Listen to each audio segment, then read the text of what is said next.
America के पूर्व राष्ट्रपति बिल क्लिंटन जब भारत आए थे तो ताजमहल को देखने के बाद उन्होंने कहा था, आज मुझे एहसास हुआ इस दुनिया में दो ही तरह के लोग हैं, एक वो जिन्होंने ताज देखा है, दूसरे वो जिन्होंने ताज नहीं देखा। होंगी इस दुनिया में एक से बढ़कर एक खूबसूरत इमारतें, लेकिन ताज जैसी कोई नहीं, क्योंकि इसकी बुनियाद में एक बादशाह ने अपना दिल रखा है। आज इस वीडियो को आखिर तक ज़रूर देखना। आप ताजमहल के बारे में 22 ऐसी बातें जानोगे जो शायद ही आपने पहले कभी सुनी होंगी। नंबर 22। हज़ारों टूरिस्ट जो ताजमहल देखने आते हैं वो ये नहीं जानते कि जो वो सामने देख रहे हैं वो ताजमहल का पिछला हिस्सा है। दरअसल जो शाही दरवाज़ा है वो नदी के किनारे दूसरी तरफ है। आज ज़्यादातर टूरिस्ट ताज को वैसा नहीं देख पाते जैसा कि शाहजहां चाहते थे। मुगल काल में ताज तक पहुंचने के लिए नदी ही मुख्य रास्ता थी। ये एक तरह का हाईवे था। बादशाह और उनके शाही मेहमान नाव में बैठकर आते थे। नदी के किनारे एक चबूतरा हुआ करता था।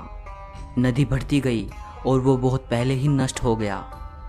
बादशाह और उनके मेहमान उसी चबूतरे से ताज आया करते थे। नंबर 21। ये कहा जाता रहा है कि शाहजहां ने ताजमहल बनाने वाले मजदूरों के हाथ कटवा दिए थे, लेकिन ये बात एक अफवाह जैसी लगती है क्योंकि इस बात का कोई प्रमाण मौजूद नहीं है। बहुत से इतिहासकारों का मानना है कि शाहजहां ने मजदूरों और कारीगरों को जिंदगी भर की पगार देकर उनसे एक करारनामा लिखवाया था कि वो ऐसी कोई दूसरी इमारत नहीं बनाएंगे। नंबर 20। ताजमहल की जो 4 मीनारें हैं ये बिल्कुल सीधी नहीं खड़ी हैं, बल्कि चारों बाहर की ओर हल्की झुकी हुई हैं और इन्हें ऐसा ही बनाया गया था ताकि भूकंप जैसी आपदा आने पर अगर ये गिरे भी तो बाहर की ओर गिरें और मुख्य मकबरे को कोई नुकसान ना पहुंचे। नंबर 19। कुतुब मीनार भारत की सबसे ऊंची मीनार है, लेकिन शायद आपको जानकर हैरानी हो, ताजमहल की ऊंचाई कुतुब मीनार से भी ज़्यादा है। ताजमहल 73 मीटर ऊंचा है, जबकि कुतुब मीनार की ऊंचाई 72.5 मीटर है।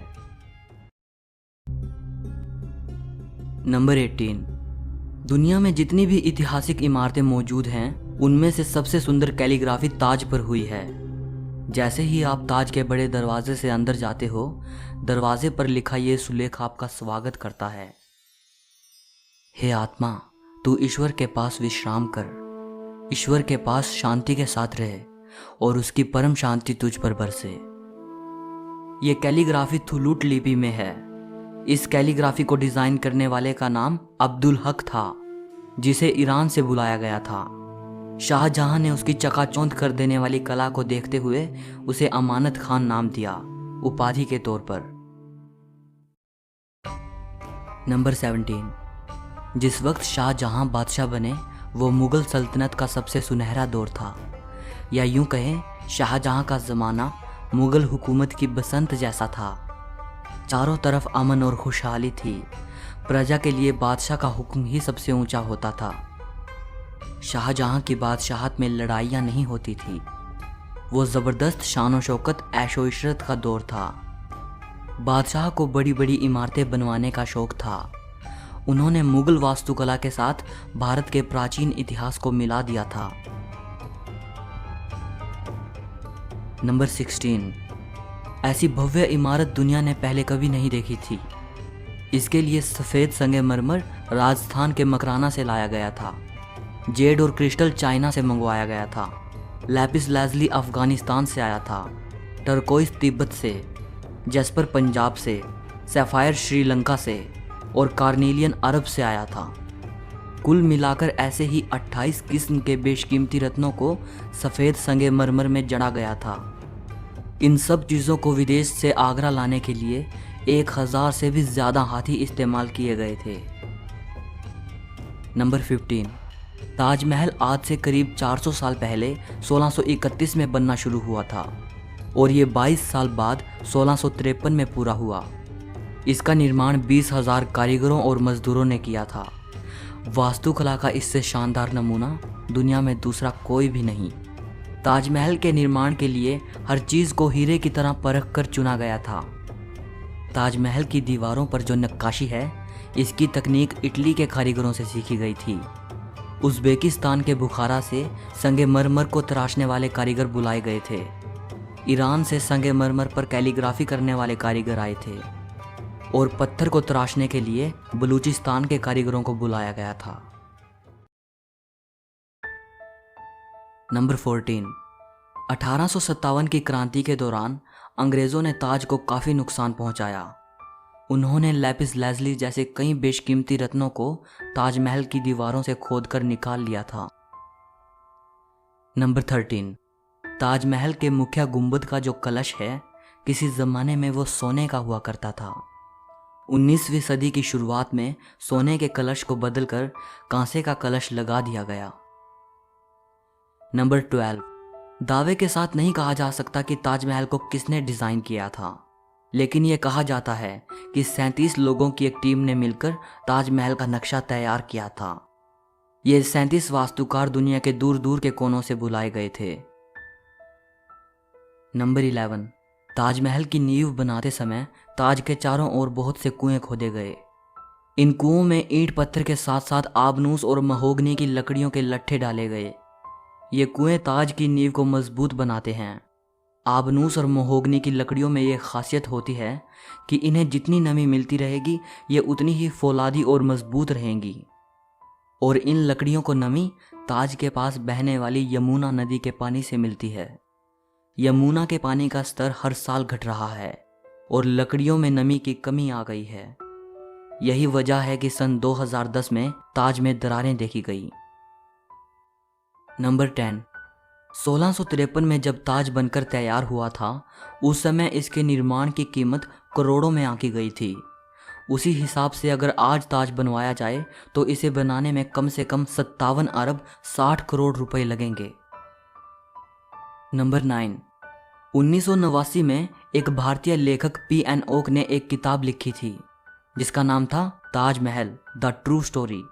इस किताब में उन्होंने कई तर्कों के साथ ये दावा किया था कि ताजमहल मकबरा बनने से पहले एक शिव मंदिर था और इसका नाम तेजो महाल्या था।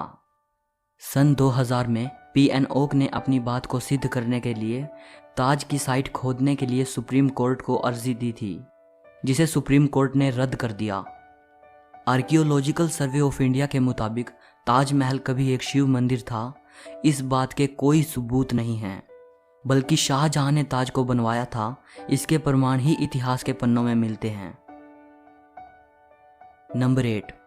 एक कहानी प्रसिद्ध है कि शाहजहां यमुना नदी के दूसरी तरफ काले संगमरमर से ऐसा ही एक और काला ताजमहल बनाना चाहते थे। कहा जाता है कि शाहजहां मुमताज़ की तरह अपने लिए भी एक मकबरा बनाना चाहते थे, लेकिन इससे पहले कि वो काला ताजमहल बनवा पाएं, औरंगज़ेब ने उनको कैद खाने में डलवा दिया। लेकिन इतिहासकार कहते हैं कि ये बाद में बनाई गई मनगढ़ंत कहानियां हैं। जिस जगह शाहजहां के काला ताज बनवाने की बात कही जाती है, वहां कई बार खुदाई की जा चुकी है, लेकिन ऐसा कोई सबूत नहीं मिला जिससे ये पता चले कि शाहजहां काला ताज बनवाना चाहते थे। नंबर 7। ताजमहल का डिज़ाइन हुमायूं के मकबरे से प्रेरित दिखता है। हुमायूं शाहजहां के परदादा थे। उनका ये मकबरा हिंदुस्तान में आगे बनने वाली कई मुगल इमारतों के लिए प्रेरणा बना। नंबर 6। दूसरे विश्व युद्ध में सरकार ने मकबरे के चारों ओर बांस का घेरा बनाकर सुरक्षा कवच तैयार कराया था, जिससे कि हवाई बमबाजों को भ्रमित किया जा सके और ये जर्मन और जापानी हवाई हमलों से सुरक्षा प्रदान कर पाए। 1965 और 1971 के भारत पाकिस्तान युद्ध के समय भी यही किया गया था। नंबर 5। कई देशों में ताजमहल की नकल पर बनी इमारतें मौजूद हैं, जैसे चीन, बांग्लादेश और कोलंबिया में, और ऐसी एक इमारत भारत में भी मौजूद है, बीबी का मकबरा। ये इमारत महाराष्ट्र के औरंगाबाद में है। इसे मुगल बादशाह आजम शाह ने अपनी मां दिलरस बानो बेगम की याद में 17वीं सदी के आखिर में बनवाया था। इसे ताजमहल की तर्ज पे बनवाया गया था। इस मकबरे का गुंबद ताजमहल के गुंबद से छोटा है और इसका सिर्फ गुंबद ही संगमरमर का है, बाकी निर्माण प्लास्टर से किया गया है। नंबर 4, ताजमहल की सबसे ज़्यादा लोकप्रियता इसके निर्माण से जुड़ी अद्भुत प्रेम कहानी की वजह से है। बादशाह शाहजहां ने अपनी बेगम मुमताज़ महल की याद में इस इमारत को बनवाया था। मुमताज़ का असली नाम अर्जुमंद बानो बेगम था।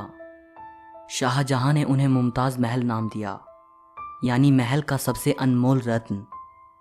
महज 38 साल की उम्र में अपनी 14वीं संतान को जन्म देते वक्त मुमताज़ की मृत्यु हो गई। उस वक्त वो बुरहानपुर में थी। अपनी प्रिय बेगम की मृत्यु से बादशाह बेहद दुखी हुए, जैसे उनकी ज़िंदगी ही तबाह हो गई, और आखिर उनकी याद में शाहजहां ने ताज को बनवाने का फरमान जारी किया। नंबर 3, पहले मुमताज़ को बुरहानपुर में ही दफनाया गया। इसके बाद शाहजहां ने ताज को बनवाना शुरू किया।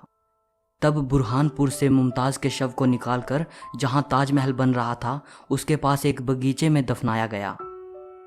ताजमहल को तैयार होने में 22 साल लगे। तब तक मुमताज़ का शव बगीचे में बनाई गई कब्र में ही दफन रहा। बाद में उसे ताजमहल के अंदर मुख्य गुंबद के नीचे दफनाया गया। नंबर 2, शाहजहां का सारा ध्यान ताज को एक खूबसूरत रूप देने में लगा रहा। इसी बीच शाहजहां के ही बेटे औरंगजेब ने आगरा पर हमला कर अपने पिता को कैद कर लिया। शाहजहां से पूछा गया कि वो क्या चाहते हैं, तो उन्होंने कहा कि उनको ऐसी जगह पर कैदी बनाकर रखा जाए जहां से वो सीधे ताज को देख पाएं, और उनकी ये ख्वाहिश पूरी कर दी गई। कैद में रहते हुए भी शाहजहां हर वक्त ताज को देखते रहते, और वहीं उन्होंने अपनी ज़िंदगी की आखिरी सांस ली। मृत्यु के बाद उन्हें मुमताज़ के साथ ही ताजमहल में दफनाया गया। एक हारे थके बादशाह को भी अगर किसी ने गिरने नहीं दिया तो वो मुमताज़ के लिए उनका बेपनाह प्यार ही था। जिस लगन से प्यार की ये अनोखी निशानी बनकर तैयार हुई, उसकी मिसाल आज पूरी दुनिया के सामने है। नंबर 1, कवि रविंद्रनाथ टैगोर ने ताजमहल के बारे में लिखा है, वक्त के गाल पर एक आंसू, हमेशा हमेशा के लिए। उन्होंने ताज की छवि वक्त के गाल पर एक थमे हुए आंसू के रूप में बयान की है। शाहजहां जानते थे कि ये दौलत, ये ताकत और ये शान शौकत एक दिन सब खत्म हो जाएगा।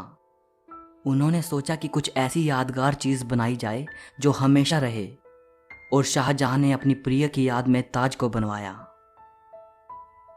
आज बादशाह नहीं रहा, उनकी हुकूमत नहीं रही, और उसकी सल्तनत को भी ख़त्म हुए कई ज़माने गुजर गए।